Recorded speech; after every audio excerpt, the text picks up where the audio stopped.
One of my favourite parts of Assassin's Creed 3 is the interaction with the various Homestead members that you can recruit. The missions that involve these people are some of the most memorable and interesting in the whole game. In this video, we'll be exploring the full lore and story of all the Homestead members that are in the game. Before I begin though, I want to express my thanks to my channel members. Your ongoing support is more appreciated than you know. Anyway, let's get started.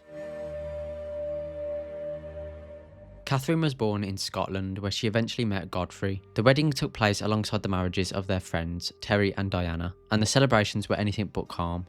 Catherine later joked that the ceremonies were more like brawls than unions. During the celebrations, Godfrey's brother Joseph got into a brawl with a cousin of Godfrey's friend Terry over a young woman's dance card. The fight ended with Joseph throwing the poor fellow into the river and then calmly dancing with the woman while his rival sat glumly on a nearby stump. Before moving to the homestead, Godfrey and Terry had set up a camp north of Champlain, New York, along with their wives and children. At the time, they were hoping to open a mill in the area. Godfrey later described the distance from their camp to the Davenport homestead as only a few rods away. One day, while the two men were directing logs down the river, Terry slipped in and was in danger of being carried over a nearby waterfall. Godfrey called for help from the homestead and a young Connor rushed out to save him. Afterward, Connor offered them a place on the homestead to build a sawmill. The pair accepted and soon began supplying the settlement with lumber, which could be sold or crafted into goods for extra income. When Catherine first met Connor, she introduced herself and thanked him for giving them a place to live. After that, she was often seen going about her daily chores, working around the house or washing clothes down by the river. For leisure, Godfrey and Terry built a bowls field on the homestead. Terry was convinced it would finally be a game where he could beat Godfrey, but he still lost, insisting he was winning right up until Connor showed up. Sometime later, Catherine stumbled upon an armed robber trying to break into Terry's home. She ran for help and soon found Connor. After telling him what was happening, she went to fetch Godfrey and Terry while Connor dealt with the thief. The incident led to another brawl between the two men, each blaming the other for not watching their wives, while Catherine and Diana tried without much success to calm them down. When Oliver and Corrine first arrived at the homestead, Godfrey introduced them to Connor, calling him the Lord of the Manor. He spoke highly of the pair and later helped provide the wood needed to build their inn. Sometime later, Father Timothy arrived and mentioned that he was from London. Godfrey chuckled at that, since he really didn't think much of the British, though he eventually warmed up to the priest, and he even asked him for help reading his letters. Godfrey also took part in defending Ellen and Maria from an attack by Quincent, and later helped fight off British troops trying to capture David Walston. Godfrey and Catherine also attended Norris and Myriam's wedding, celebrating at the reception and retelling the story of the brawl at his own wedding. Years later, they were present at the funeral of Achilles Davenport. Not long after, Catherine received a letter from her family in Scotland, which worried her since they had never written before. Sadly, it brought news that her brother had died from influenza, leaving her heartbroken. A later letter, however, carried happier news: the birth of Godfrey's niece, making them aunt and uncle. This announcement brought great joy to both of them. Warren and his wife, Prudence, were first encountered by Connor while being harassed by British soldiers. The troops were trying to seize the produce from the couple's small frontier farm, mistaking them for rebels. Connor stepped in and drove the soldiers off, but the damage had already been done. Their animals had been slaughtered and their land had been salted. With little left to return to, Connor invited them to start a new farm on the Davenport homestead. Not long after settling in, Warren came to Connor in a panic. Prudence had gone out that morning to gather supplies and hadn't returned by dusk. He explained that she was obsessed with collecting evening primrose and picked some early every night, a habit he'd swore he'd never allow again after her disappearance. Connor followed her trail through the woods, with Warren close behind, and found Prudence under attack by a bear. After rescuing her and bringing her home, she revealed the reason for her nightly trips. She and Warren had been trying for a child for a long time, and she believed the primrose would help her fertility. Despite this frightening ordeal, her wish soon came true, and she became pregnant.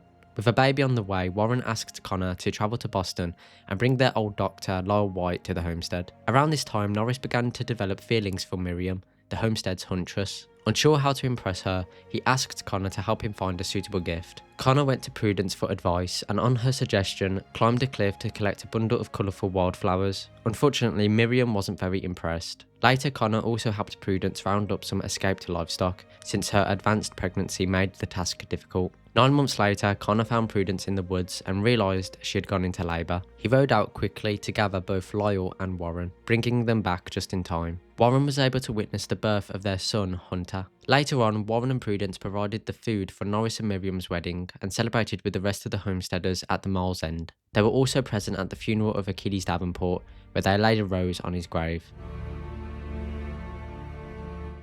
In 1773, while visiting Boston, Connor rescued a miner named Norris from a group of drunken guards who were about to beat him. When Norris mentioned he'd come to the city looking for work, Connor told him about a mine on the Homestead and questioned if he would be interested in setting up his trade there. Norris had struggled to find employment mostly because people disliked his accent, so he gladly accepted the offer. That same year, Norris helped Connor and the huntress Myriam deal with a white cougar that had wandered into his mine. 2 years later, in 1775, he assisted Connor again, this time by blasting open a rock wall to reveal a cavern that contained the assassin robes of Achilles Davenport. Myriam's story began when she discovered the homestead's rich land and plentiful wildlife. Hoping to hunt there legally, she went to ask for permission, but instead ran into a group of poachers. She tried to convince them to hunt properly, but they refused and attacked her. Connor later found Myriam injured and brought her back to the Homestead Manor, where Achilles treated her wounds. While she recovered, Connor tracked down the poachers and killed most of them, leaving one alive to warn the others away. Once she was back on her feet, Myriam started selling her extra game to the Homestead residents and trading furs across colonial America. She eventually set up camp in the northwestern part of the homestead, where she hunted, skinned, and cooked her catches. Later, when 2 of her snares were destroyed by a prowling white cougar, she got Connor's help tracking it down. After a long pursuit, she finally managed to kill the animal. Over time, she also came to the aid of other homesteaders, helping defend Ellen from her abusive husband and fighting off British soldiers who came looking for the blacksmith Big Dave. Meanwhile, Norris had grown fond of Myriam. After a failed attempt to win her over with wildflowers, he decided to give her a new knife when Connor mentioned that her old one had broken. The gift soon proved useful. Myriam later ran into the same poacher Connor had once spared, and she used Norris's knife to fend him off. The poacher tried to flee when Connor appeared, but was quickly killed. After that encounter, Myriam began to recognise her feelings for Norris.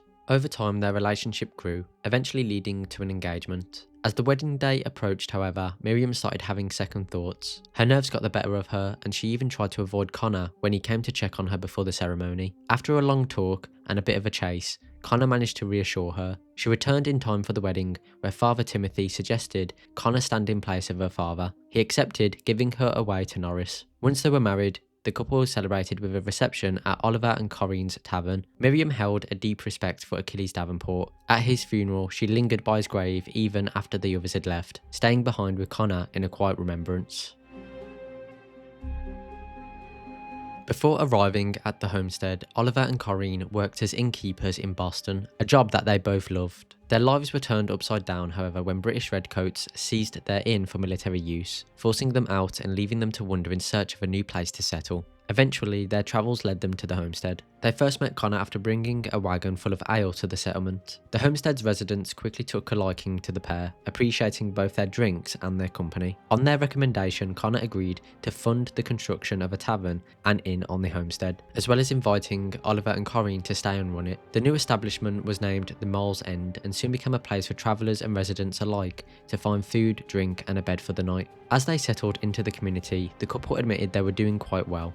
Business came not only from passing travellers, but also from the homesteaders and the sailors of the Aquila. Oliver confided in Connor that being forced out of Boston had frightened him, but he believed that the Lord worked in mysterious ways, and that the hardship had ultimately led them to a better life on the homestead. Before long, the Mole's End welcomed a weary traveller named Timothy, a pastor hoping to preach to the colonial settlers. He asked Oliver and Corrine for room and board, and they happily agreed. To support the pastor's work, Connor later provided the money needed to build a church. This pleased the innkeepers greatly, especially Corrine, who admitted that she and Oliver had been missing their Sunday Mass. Timothy's arrival, she said, felt like a blessing. After hosting the wedding reception for Norris and Myriam, Oliver ran into a British scout on the homestead. He managed to apprehend the man at gunpoint while Big Dave kept watch. When Connor arrived, the scout claimed he was alone and searching for someone named Big Dave. Connor soon spotted a second scout who tried to flee. He chased and killed him, but not before the first scout managed to knock Oliver down, throw sand in Big Dave's eyes, and escape.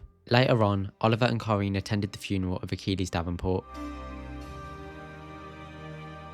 Before coming to the homestead, Lance worked as a carpenter in Boston. However, because he didn't support the British, loyalists forced him out of his home and workshop. With nowhere to stay, he spent his time on the road, constantly moving between inns and trying to stay out of the reach of the British. During one of his journeys, 4 thugs targeted him and tried to rob him. When they realised he had almost no money, they hung him upside down from a steep rock face and burnt his car along with all of his tools. Connor happened upon the scene, dealt with the attackers, and freed Lance. After hearing what he'd been through, Connor offered him a place at the Davenport homestead. Lance was intrigued by the idea, and after giving it some thought, eventually agreed and settled there. Once he arrived, Lance began turning the wood gathered by the lumberjacks into items Connor could sell for profit, helping the homestead earn an income. Not long after, Lance asked Connor to help him recover some spare tools from his old shop in Boston, so he could continue working. While waiting for Connor, Lance tried to avoid his former neighbours, who still held a grudge against him. When the two finally reached his shop, they discovered it had been sold 3 weeks earlier by Lance's old apprentice,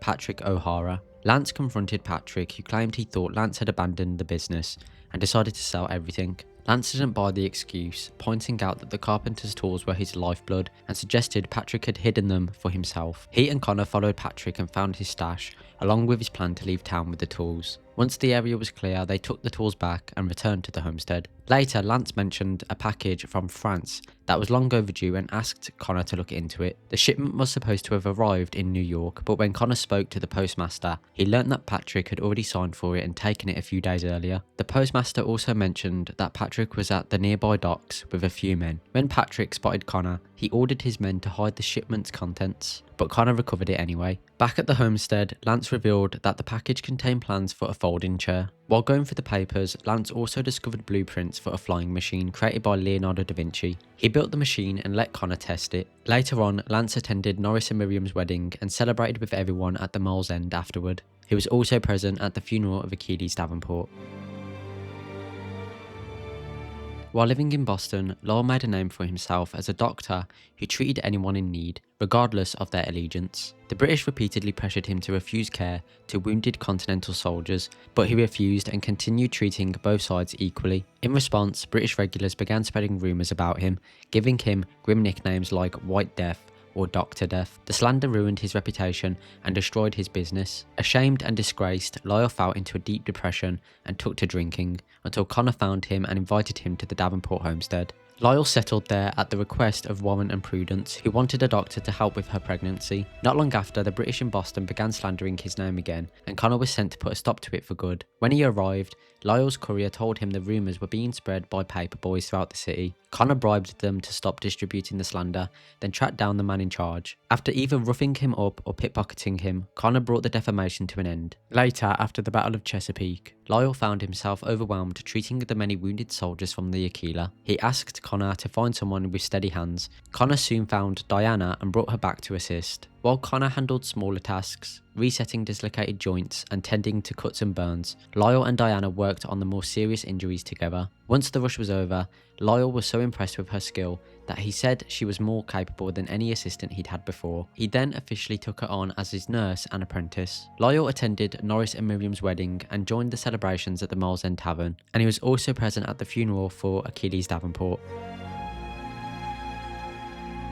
While travelling through the frontier, Connor came across David in a dangerous situation. British soldiers had him at gunpoint for deserting the army. Connor stepped in, killed the surrounding troops, and freed David from his restraints. Seeing how he had nowhere to go, Connor offered him shelter and work as a blacksmith at the Davenport homestead. Not long after settling in, Norris requested David to forge a new hunting knife for Myriam. David was willing, but the tools he had weren't strong enough to shape the metal Norris had mined. He got Connor to pick up better equipment from a general store in New York so he could finish the job properly. Around this time, David also joined Connor and the other homestead residents in defending Ellen when her abusive husband, Quincent, tried to force his way into her home. Later on, David noticed a British scout lurking near the Mole's End Tavern. With Oliver's help, he captured the soldier and questioned him. The scout claimed he was alone and searching for a deserter known as Big Dave. Connor then soon spotted a second scout nearby and killed him, but in the confusion, the first managed to escape. Connor's suspicions proved correct. The British had discovered David's location and sent troops to arrest him for desertion. Refusing to let that happen, Connor stood with David along with Godfrey, Terry and Myriam and fought off the soldiers sent to take him down. After the last of them fell, Connor reassured David that he was safe. The British wouldn't waste more men chasing down a single deserter. David eventually forged the wedding bands for Norris and Myriam and attended their wedding and reception. In 1781, he was also present at Achilles Davenport's funeral. While in New York, Connor was stopped on the street by a young girl named Maria. She led him to her home, where her parents, Ellen and Quincent, were in the middle of a heated argument. When the fight turned violent, Connor stepped in and subdued Quincent. Seeing the danger Ellen and Maria were in, he offered them a chance to move their tailoring business to the Davenport homestead. At first, Ellen hesitated, since she had spent years building her shop and her life in New York, but she eventually agreed to start over. At the homestead, Maria quickly settled into a peaceful routine, exploring the area and helping her mother with chores. Ellen, however, soon realised that she had left behind a roll of fine silk in New York and wanted Connor to retrieve it. When he returned to her old shop, he found Quincent angrily demanding to know where Ellen and Maria had gone. Quincent fled as soon as he saw Connor, leaving the assassin to recover the silk, which had been tossed over a nearby fence. After Father Timothy arrived at the homestead, Ellen expressed her wish for Maria to read the Bible and supported the idea of building a church for the community. During a conversation with Connor and the other residents, Ellen mentioned that Maria had a bit of a mischievous streak. Curious and adventurous by nature, she once wandered into Norris's mine, where she ended up with a deep cut on her knee that required treatment from Dr. White. Eventually, Quincent tracked Ellen down and returned to the homestead with a group of thugs, attempting to break into her home. Ellen locked herself and Maria inside and called for help. Connor and the other residents rushed to defend them, fighting off the attackers. Throughout the brawl, Ellen hurled insults and threats at her former husband. Once the fight was over, she warned Quincent that she would kill him if he ever tried to harm her again. In gratitude for the support she'd received, Ellen crafted the outfits for Norris and Miriam's wedding. At the reception, she also unveiled a flag she had sewn to represent the unity and harmony of the homestead. Connor accepted the gift and raised it on the church flagpole, where it flew from then on. Later, one of those flags was used to cover Achilles Davenport's casket at his funeral. Before moving to the homestead, Terry and Diana lived alongside Godfrey's family on a small patch of land north of Champlain, New York. Diana later described the place as a little more as a tangle of rock and bramble, hardly an ideal place to raise a family. One day, while directing timber down the river, Terry was swept away by the current. He clung to a log as it carried him toward a dangerous waterfall, but a young Connor rushed in and saved him. After the rescue, Connor invited both Terry and Godfrey to build a small sawmill on the homestead. After the break-in, Terry's son ran off to find Connor. He followed them back to the scene and later broke up the brawl. Diana then tended to Terry's wounds and assured Connor that there was nothing to worry about. When Father Timothy first arrived on the homestead and mentioned that he was from England, both Terry and Godfrey chuckled, as neither of them had much love for the British. Not long after, Terry joined Connor, Godfrey and Myriam in defending the homestead from British soldiers who came to arrest Big Dave for desertion. In later years, Diana cared for Achilles Davenport during the final days of his life. When Dr. Lyle White struggled to treat the wounded sailors from the Aquila after the Battle of Chesapeake, Connor went to fetch her, as he remembered how well she looked after others. Diana worked alongside Lyle, tending to the more serious injuries while Connor handled the minor cases. When it was all over, Lyle praised her efforts, saying she had been a tremendous help and was even more capable than his previous assistant in Boston. Impressed by her skills, he took her on as his assistant. Terry and Diana attended the wedding of Norris and Myriam. They were also present at the funeral of Achilles Davenport. Father Timothy originally came from London, but travelled to America to spread the word of God. His journey eventually brought him to the Davenport homestead, where Connor met him while he was resting at the Mole's End Tavern. Once there, Timothy introduced himself as a pastor. The homestead residents quickly expressed how much they wanted a church in the area. Hearing this, Connor gave Timothy the £1,000 he needed to build a church for the community. At first, some of the residents were wary of Timothy because he was English, and they had all suffered in one way or another at the hands of the British Redcoats. Over time, though, they came to accept him. Timothy later officiated both the wedding of Myriam and Norris and the funeral of Achilles Davenport. During the funeral, he referred to Achilles as the old man on the hill, placing a white rose on his coffin and wishing him a well-earned rest. Connor himself was cautious around Timothy at first, but after the funeral, the two grew closer. Connor even showed interest in attending church services. Timothy could often be found standing outside his house near the church, where he would meet with other homestead residents and read their mail together. And that is every member of the homestead explained. Again, I want to say thank you to my channel members. Your support is greatly appreciated and it helps out a ton. Anyway, thank you for watching, have a great day, and I hope to see you in the next video.